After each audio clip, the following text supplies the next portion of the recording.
Hello বন্ধুরা, welcome to online study 24x7। বিভিন্ন রকমের সরকারি এবং বেসরকারি চাকরির খবর এবং বিভিন্ন আপকামিং এক্সাম সম্পর্কে নোটিফিকেশন সম্পর্কে জানতে গেলে এই চ্যানেলে কিন্তু অবশ্যই সাবস্ক্রাইব করে রাখতে হবে। তো আজকে আমরা একটি তোমরা দেখতেই পাচ্ছ এখানে যে অ্যাডভার্টাইজমেন্ট নিয়ে আলোচনা করছি, যেটা কিন্তু গেস্ট লেকচারারের। এবং এটা কিসের? এটা গেস্ট লেকচারার, এটা কিন্তু ফিলোসফির উপর কিন্তু গেস্ট লেকচারার। তো এখানে দেখতেই পাচ্ছ এটা ফিলোসফির উপর গেস্ট লেকচারের পোস্ট, এবং এই যে পোস্টটা এটা কিন্তু বেরিয়েছে বিশ্বভারতী ইউনিভার্সিটিতে। ঠিক আছে, তো গেস্ট লেকচারের পোস্ট হলেও এখানে কিন্তু বেশ ভালো স্যালারি দেওয়া হবে, অর্থাৎ আপ টু 50,000 কিন্তু স্যালারি কিন্তু এক্ষেত্রে পাওয়া যাবে। তো এখানে কটা গেস্ট লেকচারের পোস্ট আছে? 3টে। সাবজেক্টটা কি? সাবজেক্টটা হচ্ছে ফিলোসফি অ্যান্ড কম্পারেটিভ রিলিজিয়ান। ঠিক আছে, তো এর জন্য কি করতে হবে? এর জন্য আগে দেখে পোস্টটা কী কী আছে। এক্ষেত্রে কিন্তু আনরিজার্ভড কিন্তু 1 এবং SC 1 এবং EWS 1 পোস্ট আছে।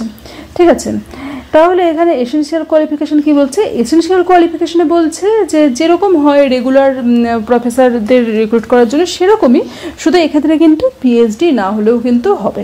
অর্থাৎ এক্ষেত্রে কিন্তু PhD যে করতেই হবে এমন কোনো কথা নেই। এক্ষেত্রে UGC রেগুলেশন অনুযায়ী কোনো ইউনিভার্সিটিতে পড়তে হবে এবং MA পাস করতে হবে এবং নেট থাকতে হবে ইন ফিলোসফি। ঠিক আছে, তো দেখতে পাচ্ছ EWS আর UR এবং SC দুটোতেই কিন্তু সেম এখানে কোয়ালিফিকেশান লাগবে। আর ডিজায়ারেবল কোয়ালিফিকেশানে বলছে PhD ইন ফিলোসফি আর competent to teach courses in comparative religion. তো এক্ষেত্রে কিন্তু PhD ইন ফিলোসফি এটা বারবার কিন্তু এটা বলা হচ্ছে যে এটা কিন্তু একেবারেই PhD ইন ফিলোসফিটা কিন্তু একেবারেই এটা এসেনশিয়াল নয়, এটা কিন্তু ডিজায়ারেবলের মধ্যে পড়ছে। তো যাদের PhD নেই তারা অবশ্যই অ্যাপ্লাই করতে পারে। রেমুনারেশন এক্ষেত্রে 1500 পার লেকচার সাবজেক্ট দেওয়া হবে এবং ম্যাক্সিমাম 50,000 পর্যন্ত কিন্তু স্যালারি কিন্তু এক্ষেত্রে পাওয়া যাবে। টেনিউর অফ এনগেজমেন্ট, এক্ষেত্রে টেনিউরটা 1 বছরের জন্য প্রথমে হবে এবং এরপর যদি এক্সটেন্ড হয় সেটা ফার্দার যে অর্ডার বেরোবে সেই অনুযায়ী কিন্তু এক্সটেন্ডও করা হবে। ঠিক আছে, আর লাস্ট ডেট অফ সাবমিশন 16ই আগস্ট 5টা আগে কিন্তু এক্ষেত্রে লাস্ট ডেট অফ সাবমিশন কিন্তু এক্ষেত্রে আছে, অর্থাৎ 16ই আগস্ট 5টার আগে কিন্তু সাবমিট করে দিতে হবে। এক্ষেত্রে একটা জিনিস বলা হচ্ছে যে ইনকমপ্লিট অ্যাপ্লিকেশন ফর্ম যদি পাঠানো হয় তাহলে কিন্তু তাদেরকেও রিজেক্টেড বলে ঘোষণা করা হবে, আর যারা 16ই আগস্টের পরে পাঠাবে সেগুলোও কিন্তু রিজেক্টেড হবে। আর শর্ট লিস্টেড ক্যান্ডিডেটদের কিন্তু অনলি ডাকা হবে। আর এক্ষেত্রে বলে রাখি যে সবাই নিজেদের যে বিভিন্ন সার্টিফিকেটস আছে তার hard copy along with application কিন্তু পাঠাতে হবে, একটা রিজিউম তৈরি করে পাঠাতে হবে।